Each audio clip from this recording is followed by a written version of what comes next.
ಎಲ್ರಿಗೂ ನಮಸ್ಕಾರ ಸ್ನೇಹಿತರೆ. ಯೂನಿವರ್ಸ್ ಲವ್ ಚಾನಲ್ಗೆ ನಿಮ್ಮೆಲ್ರಿಗೂ ಸ್ವಾಗತ. ಗೈಸ್, ಬಿಗ್ ಬಾಸ್ ಮೇಲೆ ಈಗ ಬಿ ಕಾಲೇಜ್ ಟಾಸ್ಕ್ ಸ್ಟಾರ್ಟ್ ಆಗಿದೆ. ಅಂದರೆ ವಾರ ಪೂರ್ತಿ ಬಿ ಕಾಲೇಜ್, ನೀವು ಪ್ರತಿ ಸೀಸನ್ನು ನೋಡ್ತಾ ಇರ್ಬೋದು. ಬಿ ಸ್ಕೂಲ್ ಆ ಥರ ಸ್ಟಾರ್ಟ್ ಆಗ್ತದೆ. ಈ ಸಲ ಬಿ ಕಾಲೇಜ್ ಅಂತ ಸ್ಟಾರ್ಟ್ ಮಾಡಿದ್ದಾರೆ. ತುಂಬ ಚೆನ್ನಾಗಿ ಬಂದಿದೆ ಈ ಸಲ. ಒಬ್ಬೊಬ್ಬರು ಅದ್ಭುತವಾಗಿ ಆಡ್ತಿದ್ದಾರೆ. ಆ್ಯಕ್ಚುಲಿ ಇಲ್ಲಿ 2 ಟೀಮ್ ಕೂಡ ಆಗಿದೆ. ನಾನು ನೆಕ್ಸ್ಟ್ ವೀಡಿಯೋದಲ್ಲಿ ಹೇಳ್ತೀನಿ. ಅದು ಬ್ಲೂ ಹೌಸ್ ಮತ್ತು ರೆಡ್ ಹೌಸ್ ಅಂತ 2 ಟೀಮ್ ಮಾಡಿದ್ದಾರೆ ಬಿಗ್ ಬಾಸ್ರವರು ಬಿ ಕಾಲೇಜಲ್ಲಿ ಕೂಡ. ಈಗ ಬಿಗ್ ಬಾಸ್ ಅವ್ರು ಹೇಳ್ತಾರೆ, ನಿಮ್ಮ ಇಂದಿನ ಗೋಲ್ಡನ್ ಡೇಸ್ ಏನಿದೆಯಲ್ಲ ಆ ಪೀರಿಯಡ್ಗೆ ಮತ್ತೆ ಹಿಂತಿರುಗ್ತಿದ್ದೀರಾ ಅಂತ ಹೇಳ್ತಿದ್ದಾರೆ.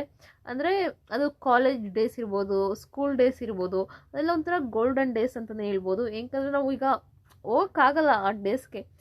ಈಗ ಈ ಸಂಸಾರ ಜೀವನ ಆದರೆ ಬಿಗ್ ಬಾಸ್ ಅವ್ರನ್ನೆಲ್ಲ ಹಿಂದಿನ ಜೀವನಕ್ಕೆ ಕಳಿಸಿದ್ದಾರೆ. ಒಬ್ಬೊಬ್ಬರು ಅದ್ಭುತವಾಗಿ ಕಾಣಿಸ್ತಿದ್ದಾರೆ. ಆ್ಯಕ್ಚುಲಿ ಎಲ್ಲ ರೆಟ್ರೋ ಸ್ಟೈಲ್ಗೆ ಡ್ರೆಸ್ಸಸ್ ಕೊಟ್ಟಿದ್ದಾರೆ ಬಿಗ್ ಬಾಸ್ರವರು. ಅದೇ ಥರ ಹಾಕ್ಕೊಂಡಿದ್ದಾರೆ ಕೂಡ.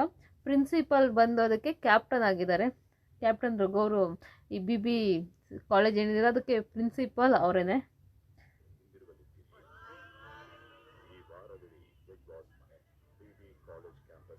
ಈ ವಾರವಿಡೀ ಬಿ ಕಾಲೇಜ್ ಆಗಿರುತ್ತೆ ಬಿಗ್ ಬಾಸ್ ಮನೆ ಅಂತ ಬಿಗ್ ಬಾಸ್ ಅವ್ರು ಹೇಳ್ತಿದ್ದಾರೆ.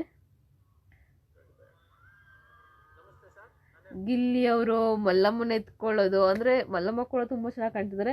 ಹಾಗೆ ಟೀಚರ್ ಆಗಿದ್ದಾರೆ ಕಾವ್ಯ ಅವರು. ಅವ್ರನ್ನ ಧನುಷ್ ಅವರು ಎತ್ಕೊಂಡು ಹೋಗ್ತಿದ್ದಾರೆ, ಅಂದರೆ ಹೆಗ್ಲು ಮೇಲೆ ಹಾಕ್ಕೊಂಡು ಹೋಗ್ತಿದ್ದಾರೆ ಬಾತ್ರೂಮ್ ಏರಿಯಾದಲ್ಲಿ. ಚಂದ್ರಪ್ರಭಾ ಅಂತ ನಿಜವಾಗ್ಲೂ ಸಕ್ಕತ್ತಾಗಿ ಕಾಣ್ತಿದ್ದಾರೆ. ಹಾಗೇನೆ ಬಂದು ಅವ್ರಿಗೆ ಹೇಳ್ತಿದ್ದಾರೆ, ಅವರು ಟೀಚರ್ ಇದೆಲ್ಲ ಅವ್ರಿಗೆ ಹೇಳ್ತಿದ್ದಾರೆ, ಸರ್ ನನ್ನ ಹೆಸರು ಬಂದು ಚಂದ್ರಪ್ರಭಾ, ನನಗೆ 21 ವರ್ಷ ಅಂತ ಹೇಳ್ತಿದ್ದಾರೆ.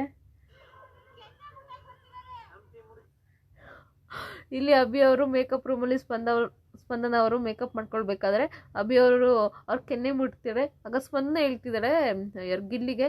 ಆ್ಯಕ್ಚುಲಿ ಗಿಲ್ಲಿ ಮತ್ತು ಸ್ಪಂದನ ಒಂದೇ ಟೀಮಲ್ಲಿದ್ದಾರೆ. ಅದಕ್ಕೋಸ್ಕರ ಗಿಲ್ಲಿಗೆ ಹೇಳ್ತಾಳೆ, ನೋಡು ನೀವು ನನ್ನ ಕೆನ್ನೆ ಮುಟ್ತಿದ್ದಾನೆ ಅಂತ.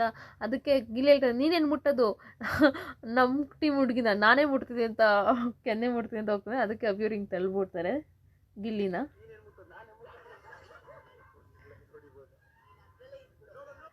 ಓ ಗಾಡ್, ಅಪ್ಪ ದೇವ್ರೆ.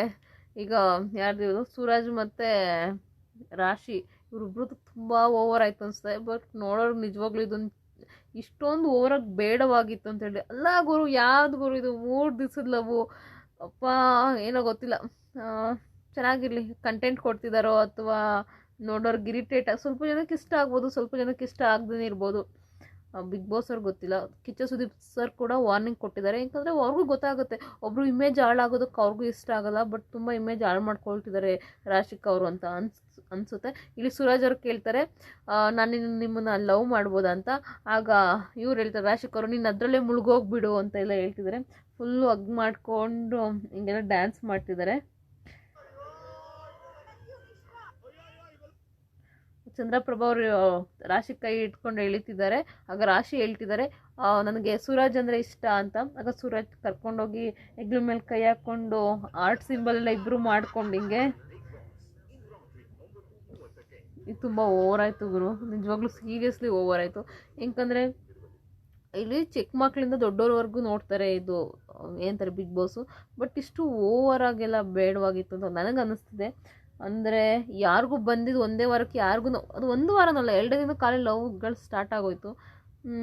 ಇದು ಲವ್ವೋ ಅಥವಾ ಅಟ್ರಾಕ್ಷನ್ನು ಅಥವಾ ಏನಂತಾರೆ, ಸುಮ್ಮನೆ ಕಂಟೆಂಟ್ ಕೊಡಬೇಕು, ನಾವು ಒಂದು ಲವ್ ಕಂಟೆಂಟ್ ಕೊಡಬೇಕು ಅಂತ ಕೊಡ್ತಿದ್ದಾರೋ, ಅಥವಾ ಲವ್ ಕಂಟೆಂಟ್ ಕೊಟ್ಟರೆ ಜಾಸ್ತಿ ದಿನ ಇರ್ತೀವಿ ಅನ್ನೋ ಒಂದು ಇದರಲ್ಲಿ. ಈಗ ಶಿಶಿರ್ ಮತ್ತು ಐಶ್ವರ್ಯದ ಹೆಂಗಾಯಿತು, ಮೋಸ್ಟ್ಲಿ ಇವ್ರದ್ದು ಹಂಗೆ ಆಗ್ಬಿಡುತ್ತೆ. ಈ ಲವ್ ಕಂಟೆಂಟ್ ಕೊಟ್ಕೊಂಡು ಹೋಗ್ತಿದ್ರೆ ಅಲ್ಲೇ ಮುಳುಗೋಗ್ಬಿಡ್ತಾರೆ, ಬೇರೆ ಯಾವ್ದು ಕಡೆನೂ ಕಾನ್ಸಂಟ್ರೇಟ್ ಮಾಡೋಕ್ಕಾಗಲ್ಲ ಅಂದ್ಕೊಳ್ತೀನಿ. ನೋಡೋಣ, ಸೂರಜ್ ಅಷ್ಟು ಬುದ್ಧಿವಂತ ಆಗಿದ್ರೆ ಇಬ್ಬರು ಅದ್ರ ಪಾಡ್ಗೆ ಅದು ಬಿಟ್ಟು ಲವ್ ಅನ್ನೋದೊಂದು ಕಡೆ ಇಟ್ಟು ಟಾಸ್ಕ್ ಬಂದಾಗ ಚೆನ್ನಾಗಿ ಆಡ್ಕೊಂಡು, ಗೇಮ್ ಅಂತ ಬಂದಾಗ ಚೆನ್ನಾಗಿ ಆಡ್ಕೊಂಡಿದ್ರೆ ಓಕೆ. ಬಟ್ ಅದರಲ್ಲೇ ಒಂದು ಕಾನ್ಸಂಟ್ರೇಟ್, ಲವ್ ಅನ್ನೋ ಒಂದರಲ್ಲೇ ಕಾನ್ಸಂಟ್ರೇಟ್ ಆಗಿದ್ರೆ ಅದು ಜನಗಳಿಗೂ ಇರಿಟೇಟ್ ಆಗುತ್ತೆ, ಬೇಗ ಮನೆಯಿಂದ ಆಚೆಗೂ ಕಳಿಸ್ತಾರೆ ಅಂತ ನನಗನ್ಸುತ್ತೆ.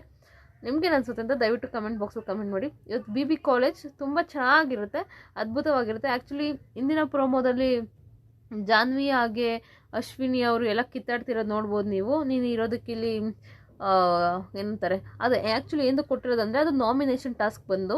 ಯಾಕಂದರೆ ಯಾರು ಚೆನ್ನಾಗಿ ವಾದ ಮಾಡ್ತಾರೋ ಅವ್ರನ್ನ ಯಾರ ಥರ ಪ್ರಿನ್ಸಿಪಲ್ ಏನಿದ್ದಾರಲ್ಲ ರಘು ಅವರು ಯಾರು ಚೆನ್ನಾಗಿ ವಾದ ಮಾಡಿದ್ರು ಅವ್ರನ್ನ ನಾಮಿನೇಟಿಂದ ಆಚೆ ಇಟ್ಟು ಈ ಟೀಮ್ ಅವ್ರನ್ನ ಒಬ್ರನ್ನ ಒಟ್ಟಿನಲ್ಲಿ ಯಾರು ಇಷ್ಟ ಆಗ್ತಾರೋ ಅವ್ರನ್ನ ನಾಮಿನೇಟಿಂದ ಆಚೆ ಇಟ್ಟು ಒಬ್ರನ್ನ ನಾಮಿನೇಟ್ ಮಾಡ್ತಾರೆ, ಯಾರು ಇಷ್ಟ ಆಗಲಿಲ್ವ, ಅವ್ರು ಚೆನ್ನಾಗಿ ವಾದ ಮಾಡಲಿಲ್ವ ಅಂಥವ್ರನ್ನ. ಹಾಗಾಗಿ ಯಾರ್ಯಾರು ನಾಮಿನೇಟ್ ಆಗಿದ್ದಾರೆ ಅಂತ ಇನ್ನೂ ಗೊತ್ತಿಲ್ಲ, ಇವತ್ತು ಗೊತ್ತಾಗುತ್ತೆ. ನಾನು ಅಪ್ಡೇಟ್ ಸಿಕ್ಕರೆ 100% ಅಪ್ಡೇಟ್ ಕೊಡ್ತೀನಿ. ನಿಮ್ಗೇನು ಅನಿಸುತ್ತೆ? ಯಾರ್ಯಾರು ಅಶ್ವಿನಿ ಅವರು ಹತ್ತಿದ್ದು ನನಗೇನೋ ಡವ್ ಅನಿಸುತ್ತೆ. ಓಕೆ, ಬಂದರೂ ಬರ್ಬೋದು. ಜಾನ್ವಿ ಅವರು ಅವತ್ತಿಂದ ಜೊತೇಲಿದ್ದಾರಲ್ಲ, ಮೋಸ್ಟ್ಲಿ ಕಣ್ಣೀರು ಬಂದಿರ್ಬೋದು, ಹೇಳೋಕ್ಕಾಗಲ್ಲ. ನಿಮ್ಗೇನು ಅನಿಸುತ್ತೆ ಗೈಸ್? ಕಮೆಂಟ್ ಬಾಕ್ಸಲ್ಲಿ ದಯವಿಟ್ಟು ಕಮೆಂಟ್ ಮಾಡಿ. ಪೂರ್ತಿ ವಿಡಿಯೋ ನೋಡೋದಕ್ಕಾಗಿ ಧನ್ಯವಾದಗಳು. ನಾನು ಮುಂದಿನ ವಿಡಿಯೋದಲ್ಲಿ 100% ಯಾರ್ಯಾರು ಟೀಮಲ್ಲಿ ಇದ್ದಾರೆ ಅಂತ ನಾನು ಹೇಳ್ತೀನಿ. BB ಕಾಲೇಜಲ್ಲಿ ಪ್ಲೀಸ್ ಸಬ್ಸ್ಕ್ರೈಬ್ ಮಾಡಿ ದಯವಿಟ್ಟು. Thank you so much.